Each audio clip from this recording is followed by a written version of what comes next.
talatang 20, simula sa versikulo 11 hanggang 23. O John chapter 20, verses 19 hanggang 22. Nang takip-silim na ng araw na iyon, nagsama-sama ang mga tagasunod ni Jesus. Itinandado nila ang mga pinto dahil sa takot sa mga pinuno ng mga Hudyo. Dumating si Jesus at tumayo sa gitna nila at sinabi, "Sumainyo ang kapayapaan." Pagkasabi niya nito, ipinakita niya ang sugat sa mga kamay at paghiliran niya. Labis na natuwa ang mga tagasunod nang makita ang Panginoon. Muling sinabi ni Jesus sa kanila, "Sumainyo ang kapayapaan.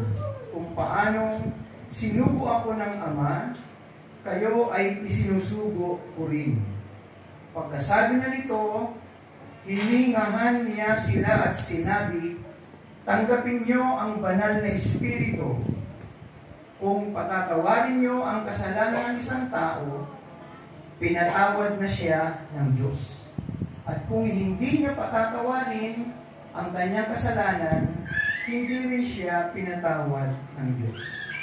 Mga kapatid, ito po ang mabuting balita ng ating Panginoon. Malaya nating palakpakan ng Panginoon.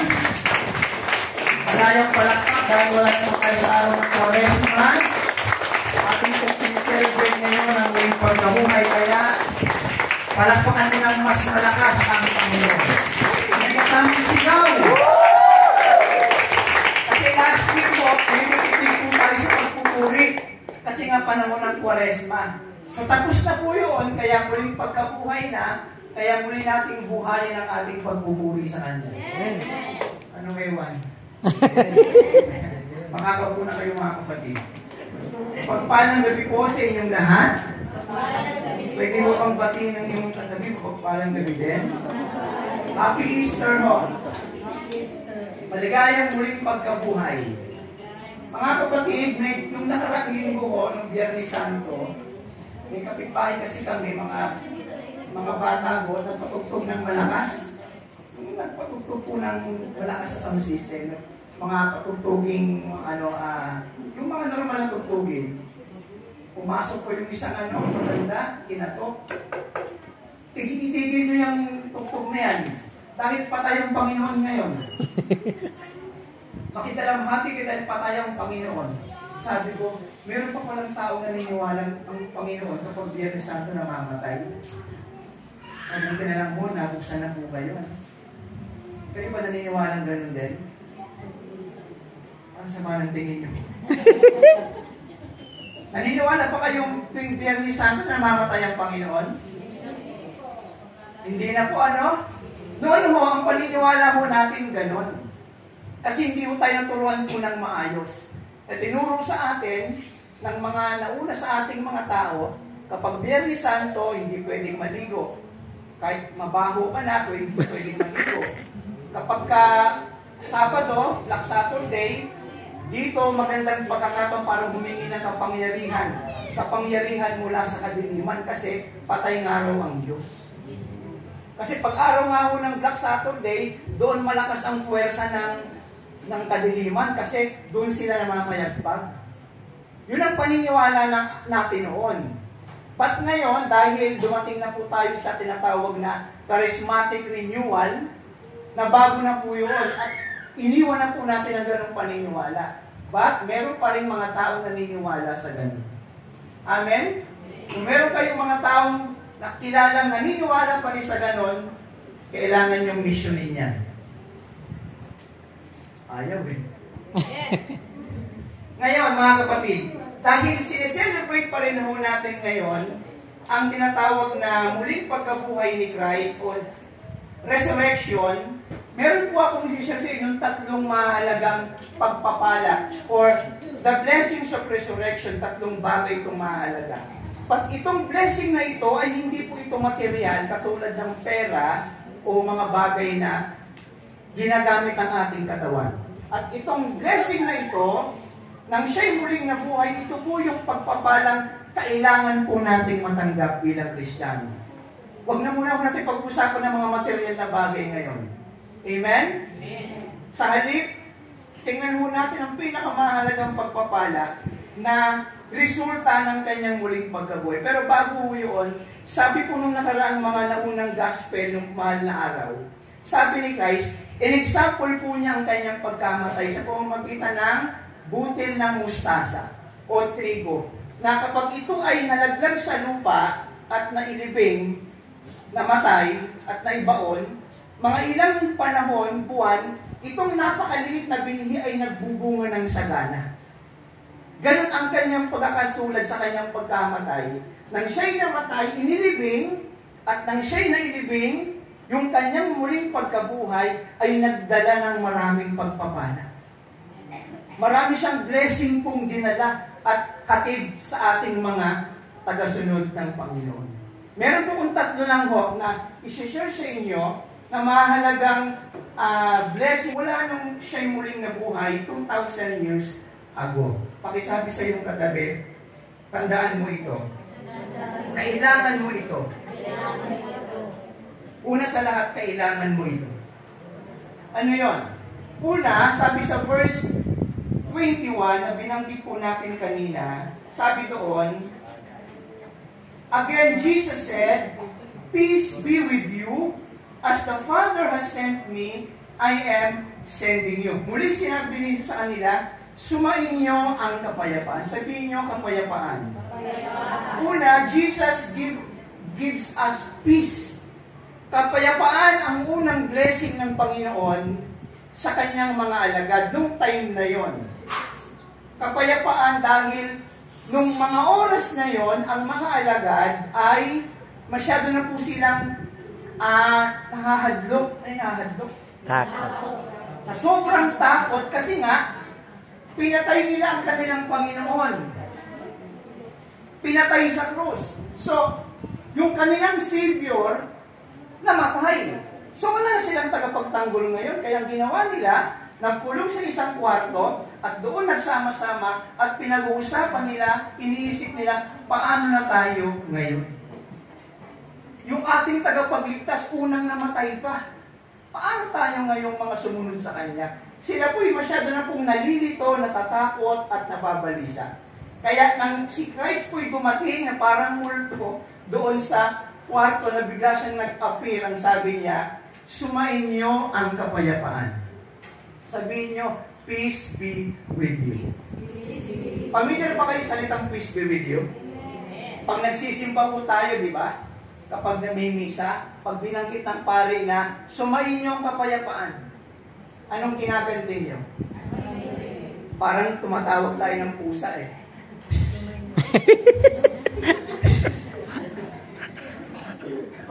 Pag pusa niya tawag mo, sumainyo ang kapayapaan. Kasi itong kapayapaan ito, ang unang kailangan po ng mga alagad. Kasi dahil, sino po'y nababalutan na po ng takot at pangamba. Amen? But ang kapayapaan ito ay galing po sa Diyos at hindi galing sa sanlibutan. Sabi sa John 16:33, I have told you these things so that in me you may have peace. In this world you will have trouble, but take heart, I have overcome the world. Ito po'y direktang sinabi ni Christ sa kanyang mga disipulo nung panahon sila ay nasa lupa pa ang Panginoon. Sabi doon, sinabi ko sa inyo ang mga bagay na ito para magkaroon kayo ng kapayapaan sa akin. Daranas kayo ng paghihirap dito sa mundo. Pero magpakatatag kayo dahil napagtagumpayan ko na ang sanlibutan. Ang ganda ng share kanina, narinig ko po, relevant po sa akin gustong sabihin kanina. Yung salitang struggle. Sabihin nyo struggle. Maraming ibig sabihin po ng trouble. Pwedeng crisis, persecution, tribulation, hardship. Sa ilang salita, malaking problema.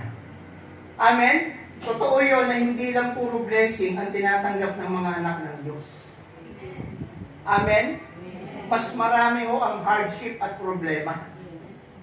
At tandaan po ninyo, ang tanging pinangako ni Christ sa kanyang mga alagad, bago siya bumakit sa langit, ang sabi niya, lakasan ninyo inyong loob. Bakit? Kasi meron silang haharapin trahedya o crisis. Tapatan po niyang sinabi, hindi po si Christ overcome niya ito. Amen?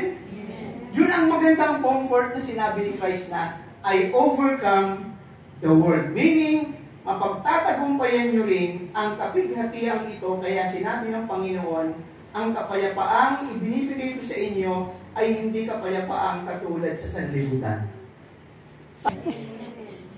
Mapasa iyo man ang lahat ng bagay sa mundong ito at walang makakapantay sa ari-arian. Pero kung walang kapayapaan ng Diyos galing sa Kanya, hindi ka mapapanatag. Gabing araw ka mamumroblema. Ang utak mo may stress na. Mabuti nang may stress ka at magkaroon ng struggle, kapiling ng Diyos kasi kaya mong pagtagumpayan. Paano kung wala ka kay Christ? Amen. Ipagpasalamat po natin, nagkaroon po ng ganitong gawain kasi upang maintindihan natin ang kapayapaan ng Diyos ay available sa lahat ng tatanggap sa ating Panginoon. Ano yung pangalawang blessing? Sabi doon, as the Father sent me, so I'm sending you. Kung paanong sinugo ako ng Ama, sinusugo ko rin kayo. Pangalawa, Jesus gives us mission. Hindi lang po sinolo ni Christ ang responsibility na magkaroon po ng misyon sa daigdig, kundi sabi niya, kung paanong ako sinugo ng Ama, kayo din ay sinusugo. Patay na po yung mga alagad eh. 1,000 taon na pong nakalipas, sinabi ito. Sino yung pwede magpatuloy ng misyon ng Panginoon?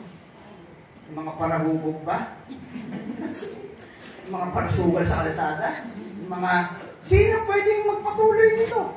Siyempre, yung mga taong tumugon sa panawagan ng Diyos. Mag-mission kung hindi ka tinawag. Mauuna ang pagtawag bago ka mag-mission. Amen? Nakausap niyo ba ang Diyos ng personal? At sinabi, Brother Rico, halika, punta ka sa gawain, maglingkod ka. Brother Nestor, halika. Nagpakita ba sa inyo ang Diyos ng personal? Ako, hindi ko na-experience ang panawagan niya ng direkta. Wala. Paano sabi natin tinawag tayo ng Diyos?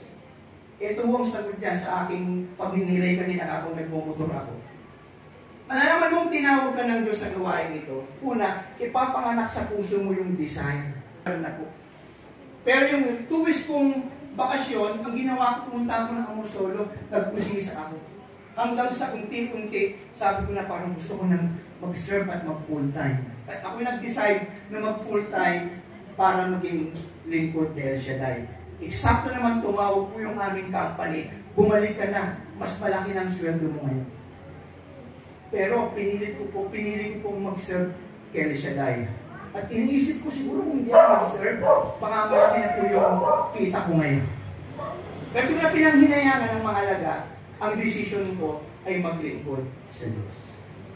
Kasi nilagay sa puso natin ang burden at ang pasanin na hindi lang tayo ang maliligtas, kundi marami pang mga taong dapat iligtas sa labas. Ang mag-anak natin. Amen? Ang dami pang mga tao sa paligid natin na pwede pa natin i-introduce, ipakilala ang Panginoon.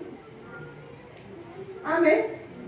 Ang dami pa ho, kaya isa po tayo, isa ka, na nakaupo ngayon dito, na tinawag ng Panginoon, and pagkakatawag, uwi ko ng Pilipinas 2015, totally talagang hindi na ako nagpakita sa gawain ng Diyos. Hindi na ako nag-serve. Dahil ayoko na mag-mission. Kaya, nagpahaba po ako ng buhok para sabihin, ayoko na sa gawain. Hindi na ako nagbabasa ng Bible, hindi na ako nagpe-pray, at minsan ang asawa ko, pinapagalit, nag-aaway na po kami dahil pinipilit niya akong bumalik sa gawain. Sabi ko, ikaw na lang. Huwag mo na akong problemahin, ikaw na lang mag-serve.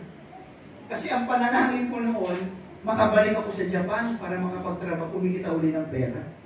Ito namang asawa ko na choir, lahat ng pinupuntahan niyang gawain, ang panalangin niya, Lord, di po yung mga asawa ko makabalik sa gawain. Pero ang panalangin ko, makabalik ako sa Japan. Ang asawa ko, makabalik sa gawain. Sabi po ng Santiago, ang panalangin gives us a mission. Sabi ko sa iyong katabi, tandaan mo yan. Ikaw din, pag may mission ka, kahit sa ibang bansa, papupuntahin ka ng Panginoon mo. Sino gusto mag-abroad, taas ang kamay? Wala nang dadalo dito. Pero okay lang yun, di kapalit kayong bago. Hindi, wala akong masamang maghangad pumunta ng ibang bansa, walang masama ka. Pwede mong maghangad na doon sa ibang bansa, pwede mo maglingkod. Pwede. Be sure lang na hindi ka mawawala sa gawain. Katulad ko, na nawala sa gawain ng 10 taon, mahigit. Kaya ito po, ang aking pagbabalik, ang aking person po nakakabalik sa gawain ni El Shaddai. Upang gampanan pa rin ang pagmimisyon na ipinagkaloob sa akin ng Panginoon noon. Ano yung pangatlo? Hulaan niyo ho. Ang mga kahula may premyo. Verse 23 ho, sabi dito, if you forgive anyone's sins, o verse 22, and with that he breathed on them and said, receive the Holy Spirit. Pagkasabi niya nito, hiningahan niya sila at sinabi, tanggapin niyo ang banal na Espiritu. Pangatlo ho, ay pinagkaloob niya sa atin, muli na muli siyang binuhay, ang Espiritu Santo. Una, kapayapaang galing sa Diyos. Pangalawa, yung misyon na ipinagkatiwala sa kanyang mga alagad.